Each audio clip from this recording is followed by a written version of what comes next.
Donald Trump's dark past is surfacing, which I think also explains the recent escalation of this catastrophic war in Iran. We see a direct correlation there. This isn't getting nearly enough attention, but Jeffrey Epstein's assistant, Leslie Groff, testified, or I should say, spoke with the House Oversight Committee. The MAGA Republicans in the House Oversight Committee no longer allow witnesses who could expose Trump's dark past to provide under oath testimony on video camera. So they give these informal interviews, is what they're calling them now. And so Leslie Groff, who appeared 167,000 times in the Epstein files, she's Jeffrey Epstein's assistant, or was Jeffrey Epstein's assistant. She's the one who arranged the massages, brought in the little girls. She would basically be the protector of Epstein's calendar. She knows a lot. And one of the things she told the House Oversight Committee is that she would fairly regularly set up meetings between Epstein and Trump. She would set up these appointments. There's a lot of "I don't recall" that she said, but I will tell you what we can recall: your emails, your communications, your text messages. And I think that she gave some important information about Trump and Epstein. She's still covering up a lot, but Democrats in the House Oversight Committee know that once the Democrats control the House Oversight Committee after the midterms, if and when Democrats take control, they're going to bring back Leslie Groff. They're going to put her under oath. Let me just share with you what Democratic Congresswoman Ansari said was going down when they were questioning Groff, so you can hear for yourself. Let's play it. She did as she was told. She really, is saying essentially that she was naive, didn't know better, did not think anything of it. She was calling and booking predominantly in New York, is what she says, that she didn't manage most of what happened in Palm Beach or in New Mexico. He also had, 5 or 6 traveling assistants. So that's people like Sarah Kellen, who of course came before us, and she herself was a victim and says she was a victim. But Leslie does not have that same story. She says she was never abused or assaulted by Epstein, that there was nothing romantic or sexual in nature there at all. And yes, she scheduled all of his calls with important high profile people. She was just, as I left the room, being asked about setting up calls with Donald Trump before their alleged fallout. And she said that she did that about once a quarter before that time period. And did she know anything about the tenor of their conversations? Did she reveal any of that? She would reveal nothing about that, said she didn't know. I mean, the number of times the interview will come out, as it does in form of a transcript. Yeah. You will see the words, "I don't recall," "I don't know," "No," I wasn't aware," many times. Understood. Congressman, you mentioned that 2008 agreement that Epstein reached with federal prosecutors, obviously controversial in its own right, but it includes a clause that it would not bring any charges against any potential co-conspirators, including Leslie Groff. Did she answer questions about that? Why was her name included in this non-prosecution agreement? My recollection is that she said she did not know. She, was not aware. And Sarah Kellen said a very similar thing, that she found out about it after the fact. I think there needs to be an independent investigation into this non-prosecution agreement from 2008. I think Alex Acosta, when he came before the committee, made very clear, at least in my view, it was very clear that he was lying. And here's what Democratic Congress member Garcia said about Groff. Let me show it to you right now. Let's play it. What are you trying to uncover with Bill Gates and his testimony about Epstein? Well, look, today we had Ms. Groff, who's actually still testifying right now to the committee. She's giving us, in fact, I think a lot of names of staff, employees, folks that worked in the Epstein orbit. She worked for Epstein for 18 years. So she's being asked, I think, some very tough questions, rightly so, about what she knew, who she scheduled appointments with. She scheduled massages, we know that. And so that's being asked of her right now. We're going to go back as soon as votes are over. But then of Mr. Gates, we've said we don't care if you are a Republican or a Democrat or who you are. The fact that Mr. Gates still had a relationship with Mr. Epstein, even after knowing about the conviction, knowing actually what he had done, I think is very concerning. So we want to know, what did Mr. Gates know? Who else was around that orbit? And why Mr. Gates continued to have a relationship with Mr. Epstein? I think those are important questions. Now, meanwhile, you have James Comer, who's very complicit in the cover-up of the child sex trafficking ring under the auspices of, I'm just doing a detailed investigation. He was asked, so why aren't you bringing in under oath Acting Attorney General Todd Blanche, since he knows a lot of information? He's the architect of the cover-up of this child sex trafficking ring, according to the cover-up of it, according to Pam Bondi, at least even, and I think we all know that. Watch as James Comer squirms, knowing that Democrats are closing in on Donald Trump's disgusting and dark and perverted and sick past. Here, play this clip. Ranking Member Garcia said you put in a formal request to have with you to have Todd Blanche subpoenaed. Are you going to act on that subpoena? Will Todd Blanche become? Todd Blanche came to speak to us for a briefing, and the Democrats got up and tiptoed out and ran to the press, clutching their pearls in outrage. What a wasted opportunity. We had Todd Blanche and Pam Bondi in there, and they didn't ask Todd Blanche a single question. But the Republicans stayed. We did our job, and we asked Blanche questions for 2 hours, Blanche and Bondi. So, it's never enough for Garcia. I have a question I think you all should ask Garcia and Walkinshaw and all their members that come out and complain and they're outraged. They complained about Lutnick. They said he said all this stuff. Same thing with Bondi. You all have the transcript. What was their problem? They say stuff to try to create a false narrative. They have an opportunity to ask questions, people, and they refuse because they just pull stunts to try to get on TV. We are doing a substantive investigation. I would argue the most thorough investigation ever of Epstein. I want to bring in Katie Phang from the MeidasTouch network. She currently has a massive lawsuit against Donald Trump and Trump's DOJ regarding not turning over the Epstein files. As a member of the media, I'm so proud that Katie Phang, a host at the MeidasTouch network, brought the first major lawsuit under the Epstein Transparency Act to say turn over the files. There's briefing, there's injunction hearings going on. She knows more about the Epstein. She's investigated the Epstein files better than just about anybody. So here's what she had to say about the significance of Leslie Groff's testimony. This is a detailed breakdown. You're going to want to watch every minute of this. Let's bring in Katie Phang. A reminder, subscribe to our YouTube channel right now. Double check. Help us get to 7 million subscribers. Then subscribe to Katie Phang's YouTube channel. Search Katie Phang after you watch this. And make sure you tell Katie Phang in her videos that Ben says hi. Let's bring in Katie Phang. The long-time executive assistant for Jeffrey Epstein will provide information to members of Congress. Her name is Leslie Groff. It's spelled Lesleygroff. This woman's name appears more than 167,000 times in the existing rollout of the Epstein files, as currently illegally and improperly redacted by the Trump Department of Justice. I'm going to say that again. 167,000 times Leslie Groff's name appears in the Epstein files. She worked for Epstein from February of 2001 until July of 2019. I want you to think about the fact that that is 18, 19 years of employment as Jeffrey Epstein's closest executive assistant. I am talking somebody who knew the intimate day in and day out of this man's schedule. They had access to information about this man's life and schedule, travel, etc.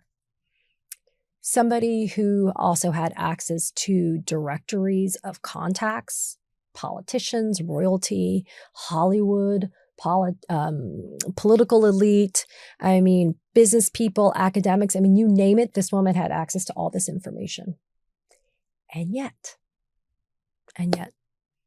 she insists she had no idea what Jeffrey Epstein was doing. She had no idea that he was sexually abusing children.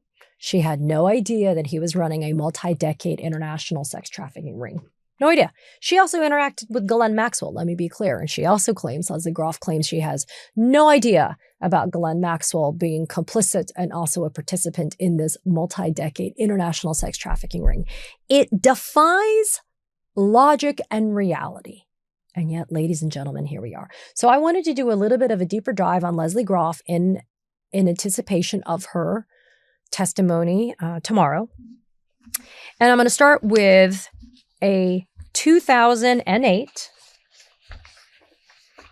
interview that was done with the FBI. So let's start there, because I think it's worthwhile to start there. January 9th, 2008. So Leslie Groff has been working for Jeffrey Epstein for approximately 7 years. She was interviewed at her residence in New Canaan, Connecticut, regarding a federal investigation involving the sexual exploitation of minors. She advised that she began working as a personal assistant to Jeffrey Epstein in February of 2001. She was interviewed for the job by Jeffrey Epstein, Ghislaine Maxwell, and Kimberly Foley.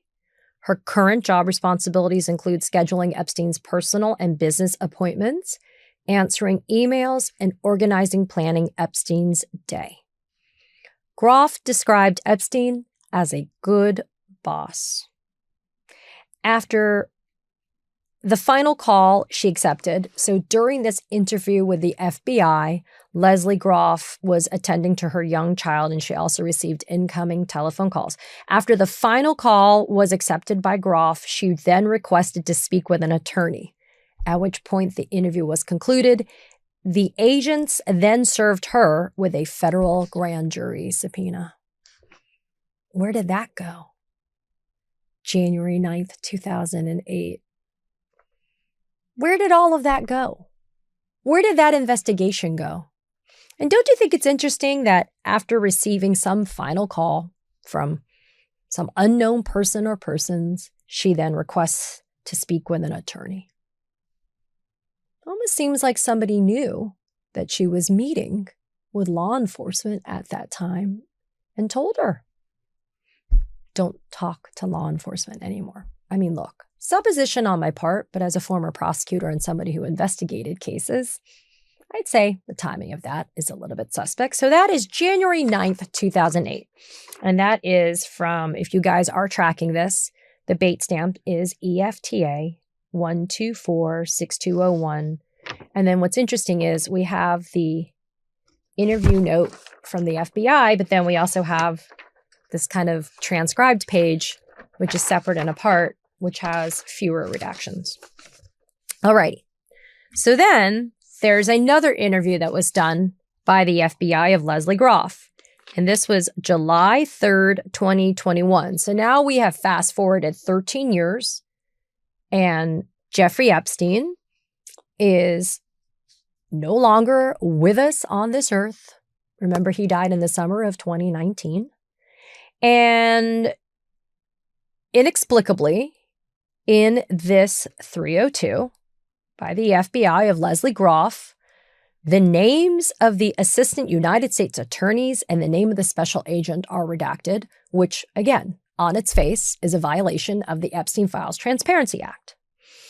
But Groff confirms that she worked for Jeffrey Epstein from February of 2001 until July of 2019, and that she worked in this office with several people whose names are going to sound familiar to you. I wrote them down. Eric Gainey, at the time when she started working with Epstein, was Epstein's accountant. Eventually, Gainey stopped working for Epstein. It became Richard Kahn, whose name you have heard a lot lately because he is one of the co-executors of Jeffrey Epstein's estate alongside longtime attorney Darren Endike. Bella Klein was the assistant accountant. So I'm going to stop right there. Eric Gainey and Bella Klein, I just covered their names on Katie Phang News when I was talking about H. Loy Anderson Jr., the late father of Bettina Anderson, who is now known as Bettina Trump, new wife of Don Trump Jr. And you remember I told you that Bettina's father, her late father, was the banker in Palm Beach for Jeffrey Epstein, and Mr. Anderson, the banker, also vouched for Jeffrey Epstein to help him gain entry into the United States Virgin Islands to bring his businesses there and to also facilitate being able to live and to pretty much run his small kingdom of abuse and crime in the Virgin Islands. Harry Beller is another name that comes up a lot in the Epstein orbit. Harry was a financial advisor. Leslie Groff refers to Harry Beller as a traitor because Leslie Groff believed that Jeffrey Epstein she was the executive assistant to somebody like Epstein who was a money manager.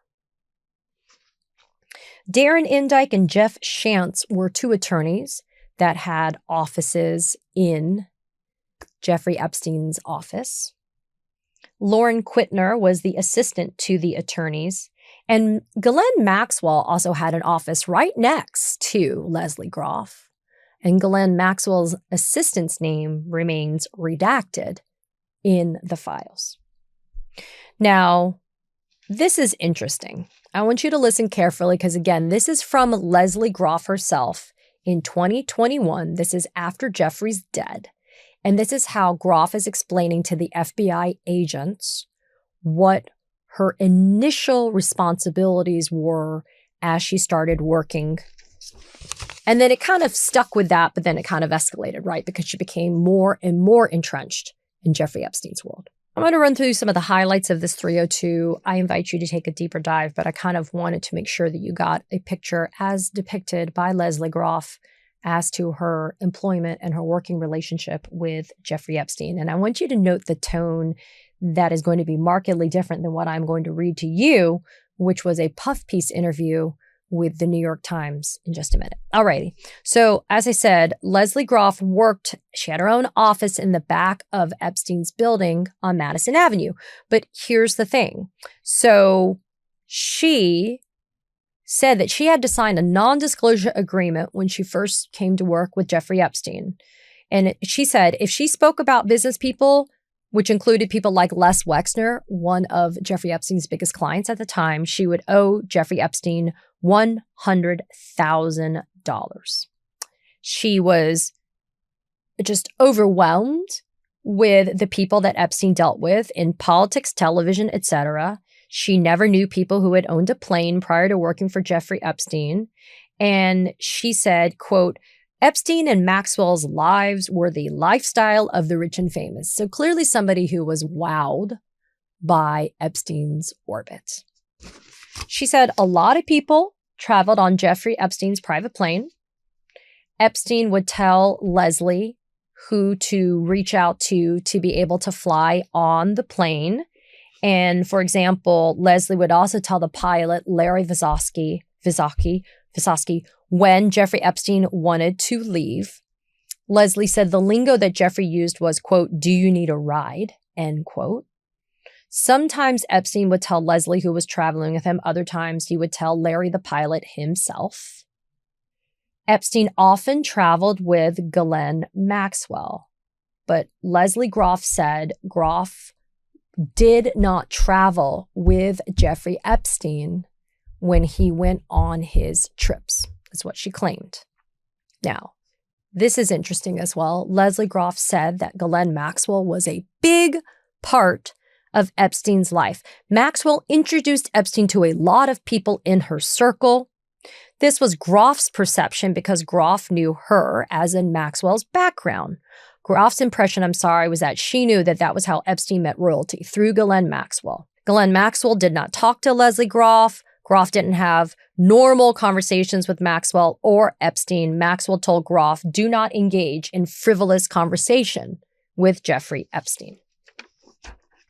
Now, this is the way that Epstein would have Leslie Groff schedule his massages. According to Leslie Groff, massage was a part of Epstein's day. They were, quote, normal appointments. Groff thought that Ghislaine Maxwell told her that Jeffrey Epstein had to have a massage every day.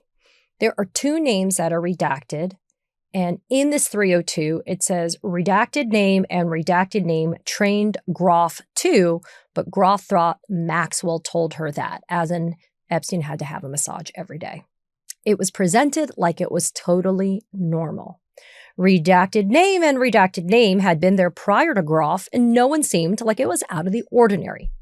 Groff's job was to make appointments. To Groff, making massage appointments was just another appointment she had to make for Epstein. Epstein would call Groff in the morning and say something like, call redacted name and see if she can do a massage at 4.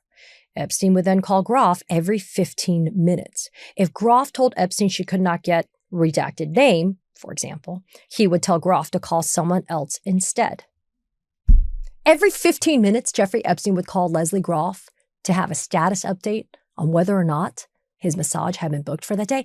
Don't you think if you're Leslie Groff, something about that would trigger a red flag? Like, it's just not normal. I'm sorry, Leslie. That's just not normal behavior about a massage. And how many people do you know that get a massage every single day?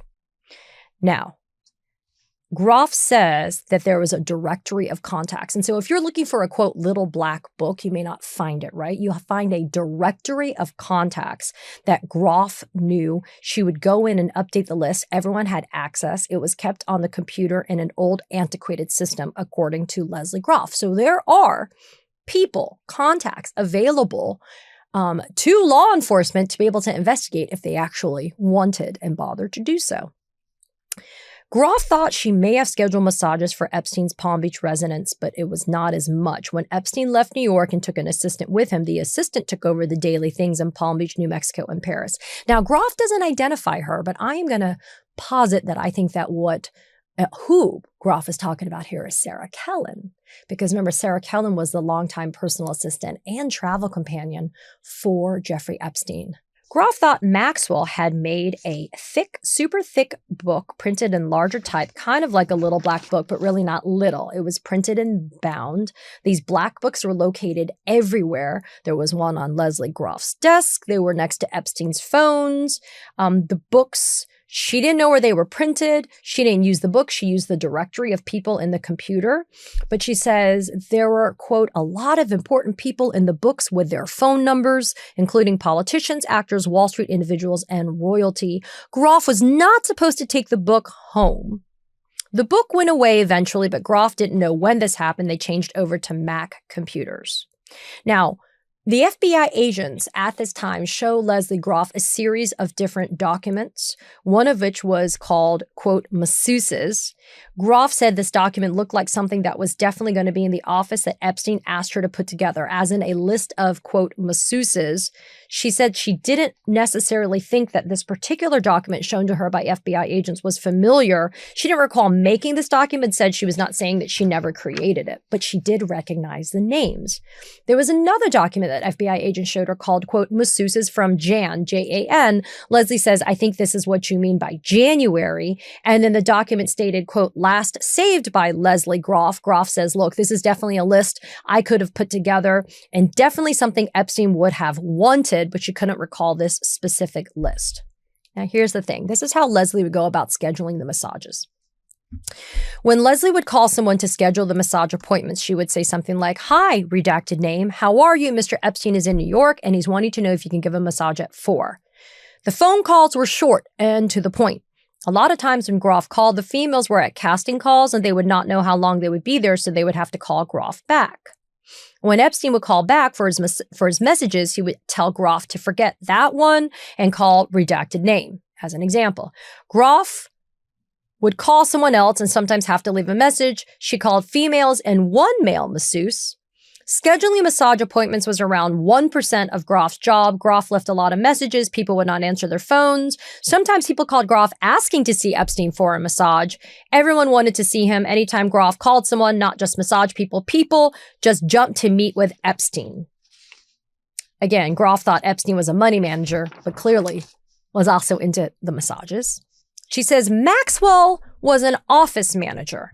This is how Groff was introduced to Maxwell. And then, of course, Ghislaine Maxwell trying to downplay her relationship with Jeffrey Epstein. Leslie Groff says otherwise. Maxwell was Epstein's best friend. Epstein and Maxwell were confidants.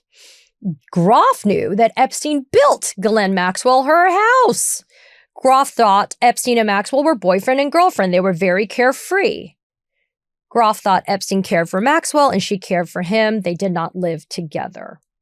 Sometimes Groff was asked to messenger money for massages, and sometimes JoJo, another longtime employee of Jeffrey Epstein, would take the money for the massages to give to people.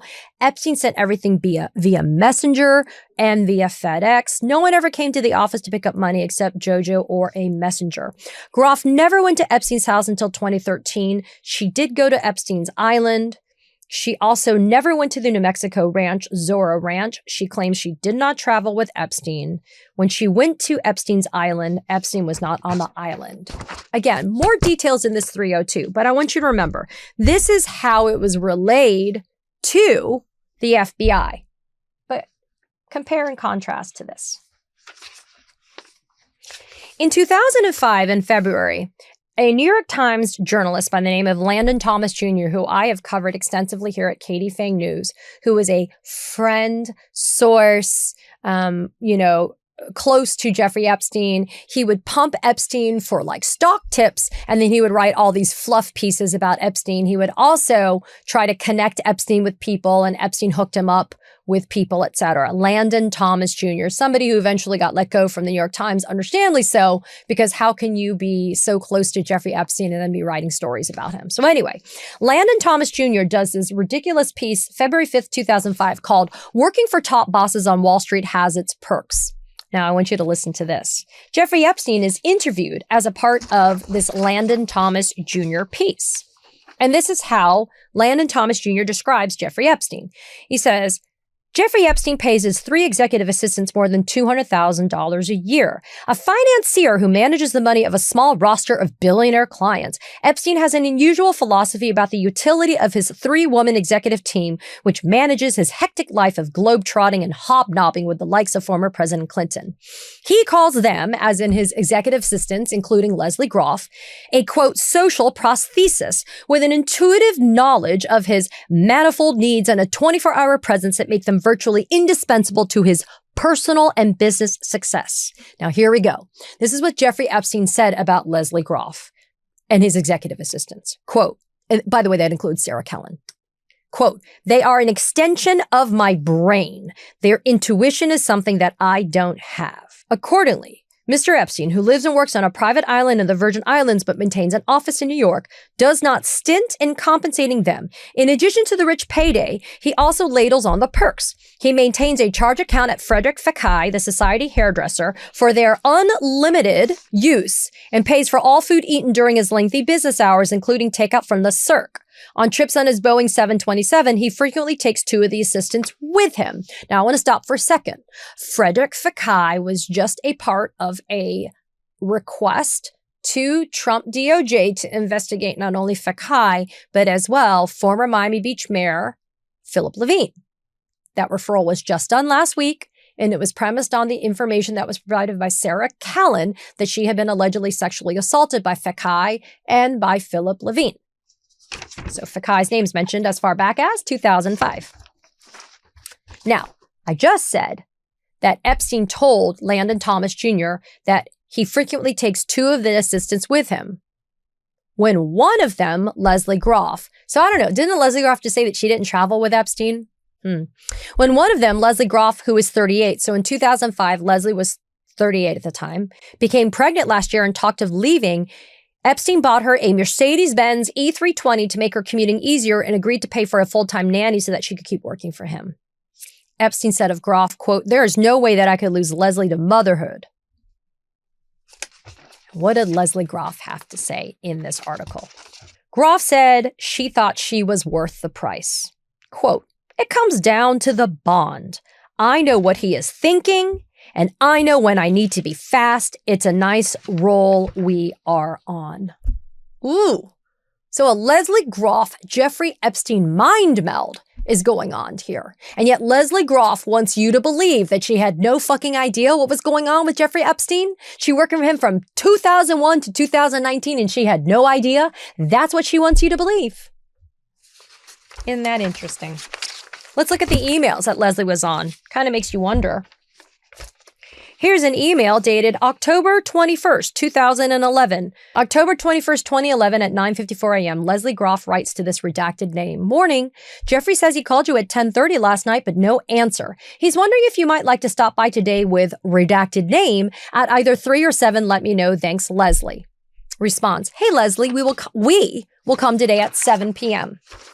Leslie then says, hi, redacted. Jeffrey was asking if you could come now. If not, keep the 7 p.m. To which this person responds, redacted name isn't home now and I have no way of reaching her either. So Leslie says, okay, no worries. So 7 p.m. it is, thanks.